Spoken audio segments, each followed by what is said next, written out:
Tengan ustedes muy buenos días, hermanos. Que el Señor les bendiga. Les invito a abrir la palabra de Dios en la Epístola Universal de Primera de Pedro.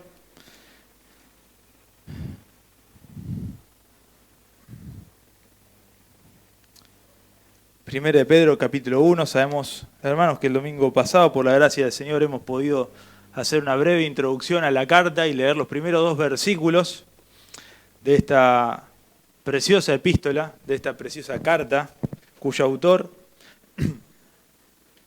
fue Simón Pedro, escribiendo a través de Silvano y enviando esta carta a los creyentes expatriados de la dispersión en el Ponto, Galacia, Asia, Capadocia y Bitinia, a quienes Pedro les recuerda su doble identidad. Por un lado, expatriados, dispersos, despreciados, apartados muchos de su familia, de sus bienes, despreciados de muchos extranjeros, pero una identidad que es celestial, elegidos según la presciencia de Dios Padre en santificación del Espíritu, para obedecer y ser rociados con la sangre de Cristo, escogidos. ¡Wow! Y este es el tono con el cual Pedro introduce la carta, y ya introduce el tema. Una carta dirigida a personas afligidas, personas perseguidas por la causa de Cristo, personas que comenzaron el camino de la gracia en la fe en nuestro Señor Jesucristo y empezaron a padecer por esa causa. Cristo había anunciado que aquellos que le imitaran y le siguieran iban a ser perseguidos por causa de la justicia o del nombre de Él y serían bienaventurados. Pedro se los tiene que recordar. Yo no lo mencioné el domingo pasado, pero en el versículo 2 es una de las joyas preciadas donde podemos ver una referencia tremendamente clara a la Santa Trinidad obrando en nuestra salvación. Dice el versículo 2, elegidos según la presciencia de Dios Padre. En santificación, habíamos dicho, apartando por el Espíritu, para obedecer y ser rociados con la sangre de Cristo, de Jesucristo. Gracia y paz os sean multiplicadas. Versículo 3, bendito el Dios y Padre de nuestro Señor Jesucristo, que según su grande misericordia nos hizo renacer para una esperanza viva por la resurrección de Jesucristo de los muertos, para una herencia incorruptible, incontaminada e inmarcesible, reservada en los cielos para vosotros, que sois guardados por el poder de Dios, mediante la fe para alcanzar la salvación que está preparada para ser manifestada en el tiempo postrero, en lo cual vosotros os alegráis, aunque ahora por un poco de tiempo, si es necesario, tengáis que ser afligidos en diversas pruebas, para que sometida a prueba vuestra fe mucho más preciosa que el oro, el cual, aunque perecedero, se prueba con fuego, sea ya en alabanza, gloria y honra cuando sea manifestado Jesucristo, a quien amáis sin haberle visto y en quien creyendo, aunque ahora no lo veáis, os alegráis con gozo inefable y glorioso, obteniendo el fin de vuestra fe, que es la salvación de vuestras almas. Oramos. Nuestro bendito Dios y Padre, prepara nuestros corazones, abre nuestras mentes, Señor, para poder recibir en esta mañana con humildad y mansedumbre tu palabra. Implántala en nuestros corazones, Señor, y haz tu obra en nosotros. Guíame, Señor, a hablar cada palabra que tú has dicho, a poner el sentido que has querido que se interprete. Y apártame, Señor, de cualquier cosa que tú no has dicho, del orgullo, de soberbia, cualquier otro pensamiento, Dios, que en este momento pueda distraerme de hacer la obra para la cual tú me has puesto en este lugar. En el nombre de Cristo Jesús. Amén. Pedro mismo había declarado el propósito de esta epístola en el capítulo 5, y lo vimos la vez pasada, alentar y testificar a los creyentes que estaban siendo perseguidos que esta era la verdadera gracia en la cual ellos estaban. Luego de introducir pertinentemente, como lo vimos recién y el domingo pasado, esta carta acerca de la doble identidad, él va a elevar a Dios una alabanza por la esperanza gloriosa del creyente. Agradezco a David por la selección de las alabanzas en el día de hoy y creo que tanto en la cena del Señor como ha sido también en el tiempo de alabanza y adoración que hemos tenido hace unos instantes, hemos podido repasar cada una de las verdades que vamos a ver en esta mañana, por lo cual, hermanos, no hay nada nuevo. No espere escuchar cosas que ojo no vio ni oído yo. Son las cosas que acabamos de leer recién. Pero Dios permita que por medio de su gracia nuestro corazón sea abierto a estas verdades. Verdades de una esperanza gloriosa reservada en el cielo para nosotros. Que Pedro pretendía que sea de consuelo, fortaleza y esperanza a aquellos que estaban pasando por un muy mal pasar en esta vida, en esta tierra. Personas que haciendo el bien se les pagaba con mal. Personas que decían, pero ¿qué estoy haciendo mal? Y quizás no estaban haciendo nada de mal, pero aún así sufrían. ¿Y cuál es entonces la razón que hay entre el sufrimiento y la obediencia? Pedro comienza diciendo, bendito el Dios y Padre de nuestro Señor Jesucristo. Veremos en esta mañana, para aquellos que toman nota y para que no se pierdan, e intentaré ser lo más claro posible, el origen de la esperanza en el versículo 3. El origen de la esperanza. En segundo lugar, veremos el fundamento de la esperanza. En el versículo 3 también, la segunda parte. Veremos la naturaleza de la esperanza en el versículo 4. En cuarto lugar, veremos la seguridad de la esperanza. Versículo 4 al final y versículo 5. En quinto lugar, veremos el refinamiento de la esperanza. Versículo 6 al 7. Y rompiendo toda regla de homilética que dice que no más de 5 puntos, un sexto punto, el fin de nuestra esperanza. Pero les prometo, hermanos, que serán puntos amenos y trataré de ser lo más rápido posible, pero sin perder claridad. En primer lugar, el origen de la esperanza. Pedro comienza diciendo en el versículo 3, bendito el Dios y Padre de nuestro Señor Jesucristo, que según su grande misericordia nos hizo renacer para una esperanza viva por la resurrección de Jesucristo de los muertos. Pablo comienza alabando a Dios por la esperanza, a este Dios que había escogido a estas personas que estaban siendo atribuladas por la causa de Cristo. Noten una cosa, lo acabamos de decir en el versículo 2, y acá si dije Pablo recién, porque puede ser que, bien, me confirman que sí, Pedro, es la costumbre, ¿no? Tantas epístolas paulinas y de repente tenemos dos preciosas joyas de Pedro y estamos en la epístola de Pedro. Pedro comienza alabando a Dios por esta esperanza, pero noten la fe selectiva de Pedro. Noten que la fe de Pedro es una fe excluyente.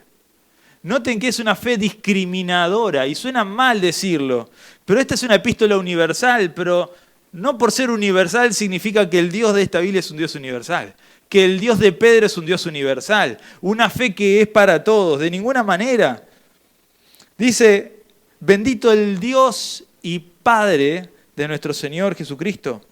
No es lo mismo para Pedro cualquier Dios. No es lo mismo para Pedro el Dios de los judíos, el Dios de los islámicos, el Dios de los testigos de Jehová. No es lo mismo de ninguna manera. Pedro dice, bendito el Dios y Padre. Raramente los judíos llamaban a Dios Padre. Pero si le llamaban Padre no era en el sentido personal de paternidad, sino en el sentido de creación. Alá no tiene hijos. Pero Pedro dice, bendito sea el Dios y Padre de nuestro Señor Jesucristo. El origen de la esperanza viva a la cual se refiere Pedro es una esperanza que está basada en Dios, pero en el Dios que es Padre de nuestro Señor Jesucristo. El Dios de Pedro era el Padre de Jesucristo nuestro Señor. Y cuando él está diciendo eso, seguramente tenía en mente aquel momento en el cual los judíos comenzaron a perseguir a Cristo porque él se hacía Dios, llamándose el Hijo de Dios, llamando a Dios su Padre. Es tal el peso que tiene la palabra Hijo de Dios, y fue tanto el choque para los judíos de que Cristo llamara a Dios Padre, que le empezaron a perseguir porque él se hacía Dios. De tal manera que Cristo confesó su deidad al decir que él era el Hijo de Dios.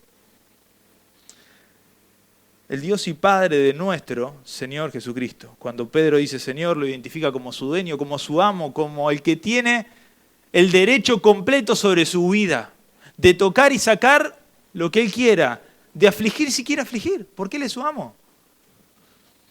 de Jesús. Nuestro Señor Jesús, el Cristo. Jesús, un hombre común y corriente en aquel tiempo, que hace referencia a la persona, el Dios encarnado. Aquel que caminó como nosotros en este mundo. Aquel que sufrió, aquel que fue despreciado, aquel que anduvo en esta tierra, al cual Pedro y Juan dice que nosotros le pudimos ver. Vimos su gloria, dice Juan, gloria como la del unigénito del Padre, lleno de gracia y de verdad, cuando el Verbo se hizo carne. Él es Señor, Él es Jesús y Él es el Cristo. Él es el elegido de Dios, Él es el Mesías Rey. Él es el único en el cual el Padre se complace y el único que podía ser comisionado para esta tarea de venir al mundo a morir por nosotros. Pero dice, bendito el Dios y Padre de nuestro Señor Jesucristo. Y nuestro personifica completamente la relación. Pedro puede decir, bendito el Dios y Padre de nuestro Señor Jesucristo. Pero la pregunta ¿es mi Dios y Padre? ¿Es mi Señor Jesucristo? ¿Cristo realmente ha tenido el dominio y tiene el control soberano sobre mi vida? ¿Le he dado el control de mi vida? ¿Él es mi Señor? ¿Es Él el dueño de mi esperanza? Si Cristo no fuera el Señor, si Cristo no fuera el Salvador de Pedro, jamás Dios sería su Padre. ¿Es Cristo su Señor, hermano? ¿Es Cristo su Salvador? No hay Padre del cielo si no hay un Hijo encarnado, muriendo en la cruz. Y dice, bendito el Dios y Padre de nuestro Señor Jesucristo, que según su grande misericordia, ahí la palabra es según su mucha misericordia. Según su mucha misericordia nos hizo renacer para una esperanza viva. Nos hizo renacer. Y aquí vamos a ver el origen de nuestra salvación, que tiene nuestra esperanza, que tiene su origen en Dios, tiene su origen en un acontecimiento sumamente importante. Jeremías, en el capítulo 13, versículo 23, hermanos, yo les animo a tomar notas si pueden, y leeré algunos versículos que quizás sean demasiado rápidos para poder no extenderme demasiado.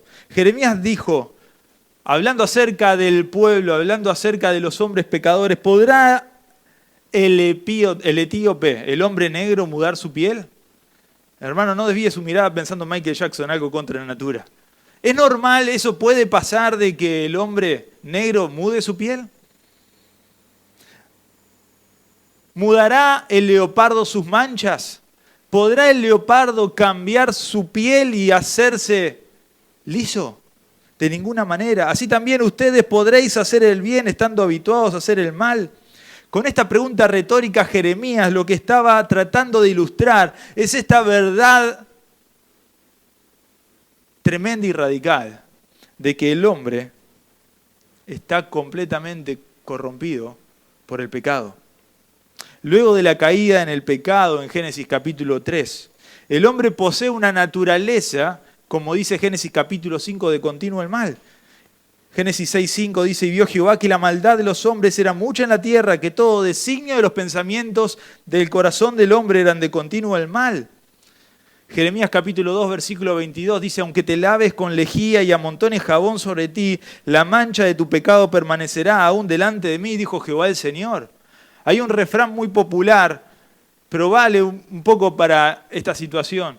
Alguien dijo, aunque el mono se vista de seda, mono queda. Y generalmente se habla respecto de una persona que es tonta, de una persona que es ridícula, que está tratando de mimetizarse o tratando de ocultar la ridiculez.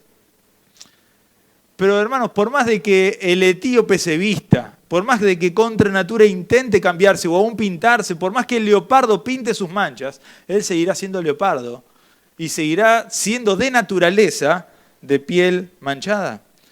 Romanos capítulo 3, versículo 10, Pablo dice, como está escrito, no hay justo ni aun uno. No hay quien entienda, no hay quien busque a Dios, no hay uno solo. Todos se desviaron a una, se hicieron inútiles. No hay quien haga lo bueno, no hay ni siquiera uno. El hombre está radicalmente contaminado por el pecado. Esto no significa que cada persona sea tan mala como pueda ser. Claramente no es lo mismo un Hitler que una persona que es moralmente correcta. Claramente no es lo mismo un violador que una persona que es honrada en este mundo. No es lo mismo de ninguna manera. Pero lo que la palabra de Dios nos enseña es que cada centímetro cuadrado cúbico de nuestro ser está contaminado por el pecado. De tal manera que Dios repele eso, que Dios no lo puede ni ver porque Él es muy limpio de ojos como para ver el mal. De tal manera que nuestro ser no desea a Dios, porque realmente buscamos lo que nos gusta. Pero aquel que está dominado por el pecado, aun cuando hace cosas buenas delante de los hombres y aun delante de Dios, esas cosas buenas no son ni meritorias ni tampoco son cosas en las cuales Dios se puede complacer. Así como un árbol de manzanas no puede dejar de dar manzanas para dar naranjas en ningún momento, de la misma manera de que el árbol de manzanas, aunque uno le quite todas las manzanas y le cuelgue como en el arbolito de Navidad un montonazo de manzanas, de naranjas, no va a dejar de ser un manzano. Tarde o temprano va a dar una manzana. Uno puede vestir al hombre de buenas obras, pero el hombre va a hacer y a dar a luz lo que hay en su naturaleza. La única manera de que un manzano dé naranjas es un cambio de naturaleza, un cambio radical. Es hacha abajo y árbol nuevo. Hermanos, eso es lo que hizo el Señor con nosotros. Bendito el Dios y Padre de nuestro Señor Jesucristo, que según su grande misericordia, que se compadeció de nosotros infinitamente al ver nuestro estado de que jamás le buscaríamos, que jamás le amaríamos, que jamás le obedeceríamos, y nos hizo renacer. Nueva naturaleza, nos hizo renacer. No hay manera alguna de que el hombre pecador pueda estar con Dios, a menos de que tenga lugar un cambio de naturaleza. Esto mismo es lo que Jesús le enseñaba a Nicodemo y no lo podía entender. Una persona que era moralmente correcta, una persona que trataba de ser justa delante de Dios y delante de los hombres.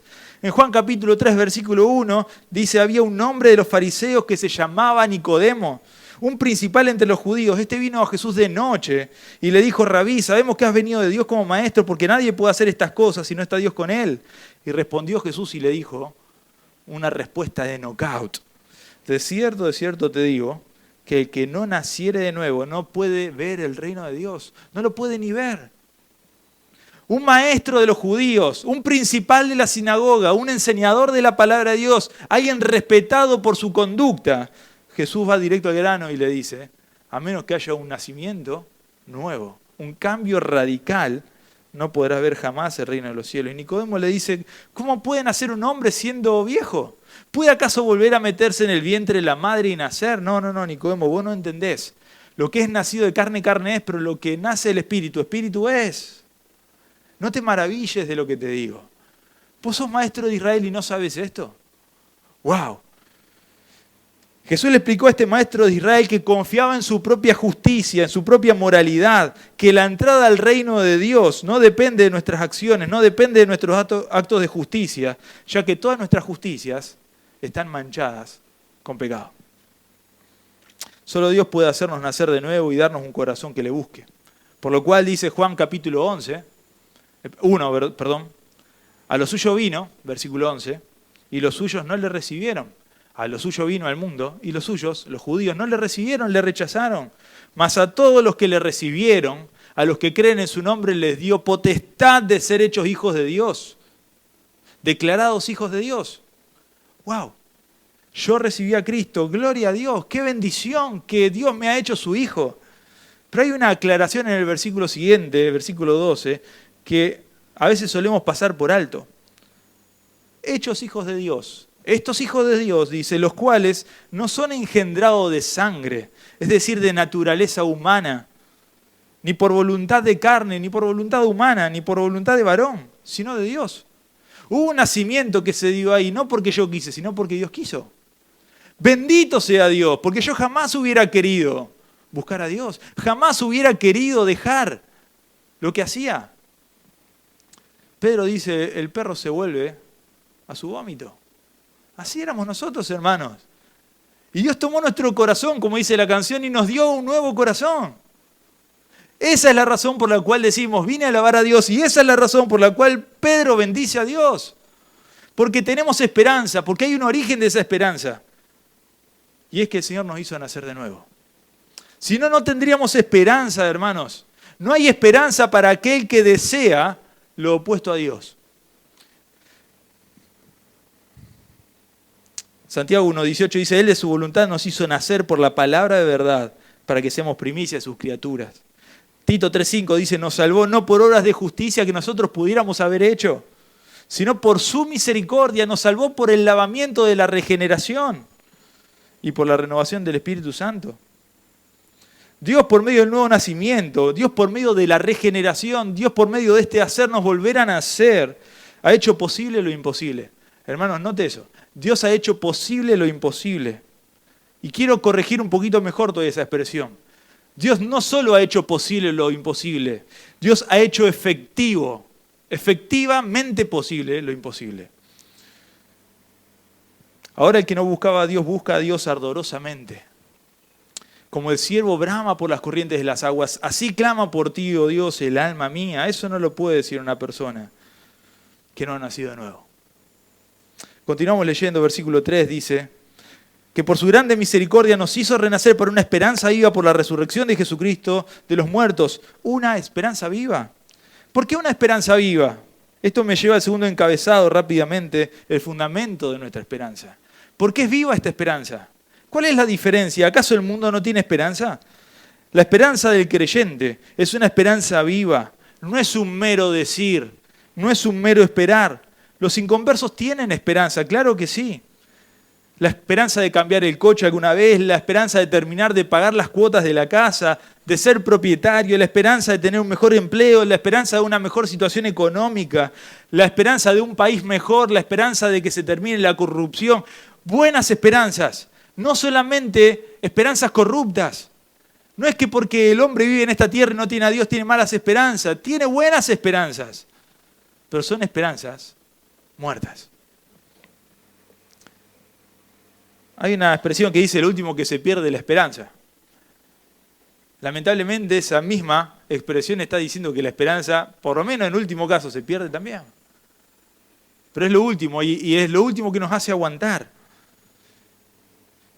Incluso muchas personas tienen esperanzas espirituales concernientes a alcanzar la gloria, a estar con Dios en el cielo, a la vida después de la muerte, a ser aceptados por Dios, de que sus buenas obras sean tenidas y sean mayores que sus malas obras de tal manera que puedan ser aceptados en el cielo. Sin embargo, esas esperanzas no tienen fundamento.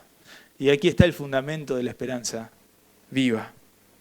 La esperanza del creyente tiene fundamento.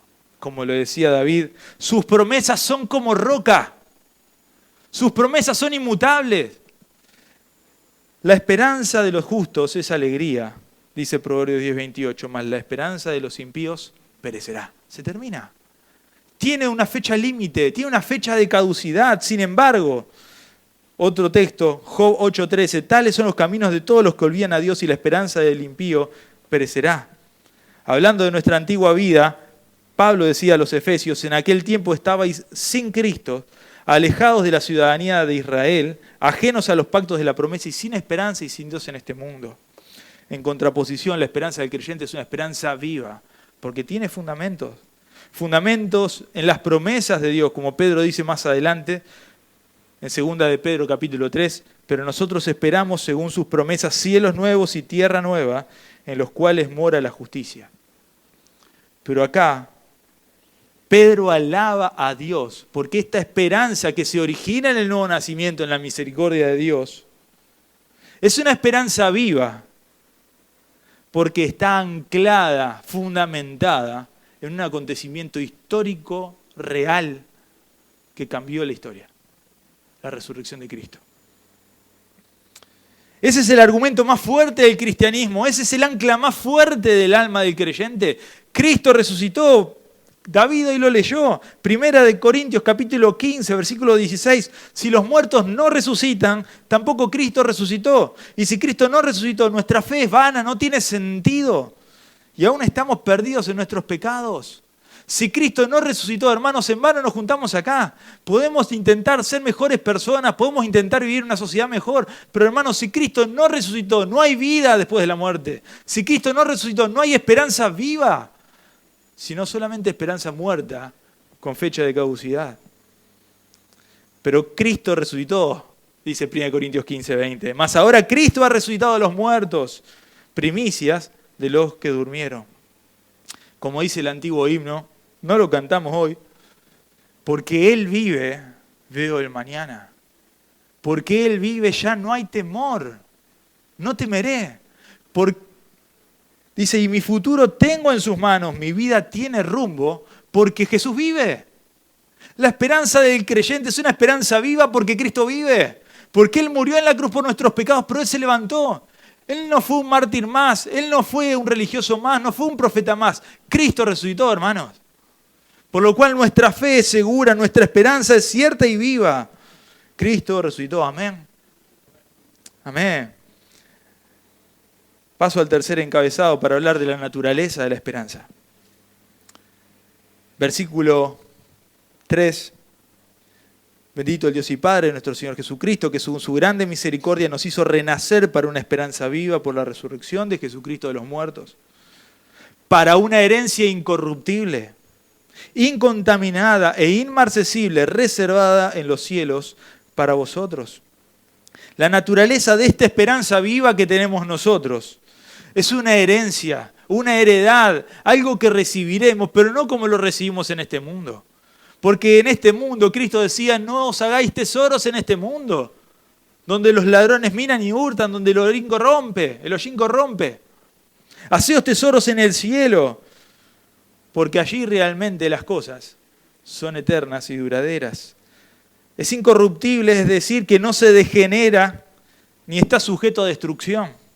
Es incontaminada, es decir, que todo lo que hay en este mundo está de alguna manera contaminado por el pecado del hombre, pero la herencia en los cielos es incontaminada, no tiene defecto, es perfecta.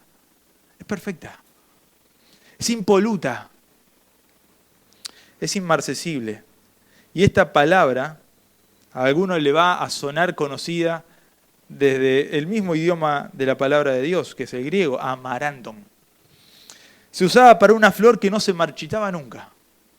Qué hermoso, deben decir las chicas. Qué precioso. Yo quiero tener esa flor en mi casa, hermanos. Pero imagínense la esperanza de la herencia que tenemos en el cielo, hermanos.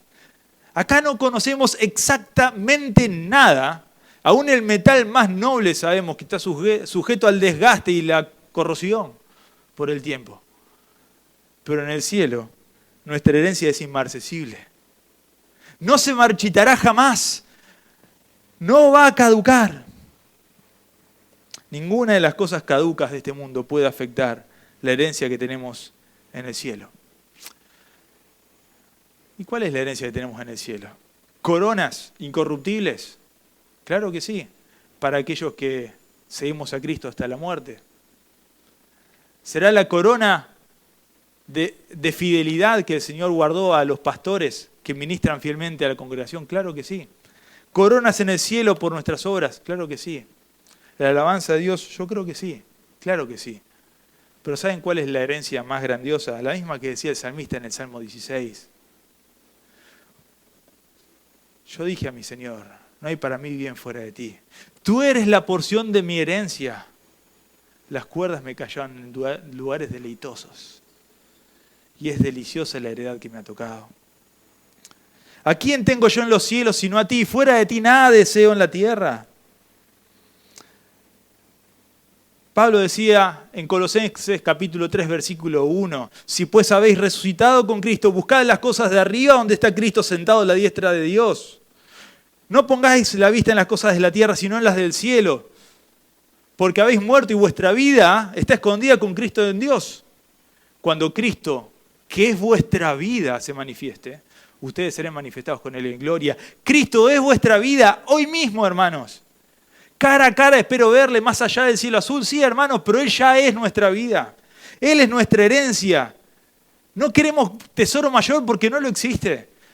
Vanamente buscaremos cisternas rotas que no retengan agua en este mundo que pasa. Este mundo que está pasando y que perece, como dice Juan en su primera carta. Pero aquel que ha abrazado la herencia incorruptible de nuestro Señor Jesucristo estará para siempre con Él en gloria. ¡Wow! Hermano, ¿no es alentado su corazón? ¿No es lleno de gozo su corazón, hermanos, al saber de que el tesoro más grandioso que pudiera ser conocido en este mundo ha sido oculto de muchos, pero ¿le ha sido revelado a usted? ¿Ha podido ver en Cristo su propia vida? Lo más valioso, lo digno de dejarlo todo para seguirlo a Él. ¿Lo tiene a Cristo? Sí. Cristo es su esperanza de gloria. Amén. Y voy a pasar al cuarto encabezado. La seguridad de la esperanza. Dice, esta herencia que es incorruptible, incontaminada, inmarcesible, está reservada en los cielos para nosotros. Para vosotros, que sois guardados por el poder de Dios mediante la fe. Está reservada en los cielos para nosotros esta herencia. La idea es no solamente guardada, es guardada en un lugar seguro y custodiada por un vigilante. ¡Wow! Si el Señor dice que la guarda y que la reserva para nosotros, yo le creo, hermano. Porque me lo dice el Señor, el mismo que dice que mis ovejas oyen mi voz, yo las conozco, ellas me siguen, yo le doy vida eterna y nadie las arrebatará de mi mano. Nadie las arrebatará de mi mano. Mi Padre que me las dio es mayor que todo y nadie las arrebatará de la mano de mi Padre. Seguridad plena. Si Él dice eso respecto de mi herencia está segura, pero yo tengo un problema. Mi herencia es segura, pero ¿yo qué? A mí me pueden decir, te guardo la reserva, te guardo ese auto, te guardo el hotel, te guardo esa habitación, pero ¿llegaré hasta allá? Dice que está reservada en los cielos para nosotros esta herencia, pero dice que nosotros somos guardados, como decía hoy David, por el poder de Dios mediante la fe. ¡Wow! Es una doble seguridad, hermanos. Es una doble seguridad. Somos guardados por el poder de Dios, por el todo poder de Dios mediante la fe. La fe es el medio de nuestra preservación, hermanos. Juan en su primera carta, en el capítulo 5, versículo 4, él dice, porque todo el que es nacido de Dios vence al mundo, y esta es la victoria que ha vencido al mundo, vuestra fe. ¿Saben cómo vence el cristiano al mundo? ¿Saben cómo vence a los deseos de la carne, los deseos de los ojos y la vanagloria de la vida? Por medio de la fe. Hermanos, en un momento Cristo le tuvo que decir una tremenda verdad al autor de esta epístola, a Pedro. Pedro, Satanás me ha pedido para zarandearos como a trigo, me pidió por vos. ¿Y sabes qué? Yo le dije a Satanás, no te metas con Pedro. No, yo he rogado que tu fe no falte. ¡Wow! Porque ¿saben qué es lo que iba a guardar a Pedro de la hora de la prueba? La fe. Pero ¿saben qué? La fe es un don precioso de Dios. Efesios 2:8 dice, porque por gracia sois salvos por medio de la fe, y esto no es de vosotros. Ustedes no tienen nada que ver. Por gracia sois salvos por medio de la fe. Esto no es de vosotros. Ustedes no tienen nada que ver. Es un don de Dios. No por obras para que nadie se gloríe. Y esta fe, que es la que nos da victoria en este mundo, la que nos mantiene firmes, la que nos mantiene erguidos en este mundo decadente, es un don de Dios y es todo el tiempo sostenida por el Dios de aquellos que Él eligió. Dice Lucas capítulo 22, dijo también el Señor, Simón, Simón, acá lo que acaba de mencionar, Satanás os ha pedido para zarandearos como a trigo, pero yo rogué por ti que tu fe no falte.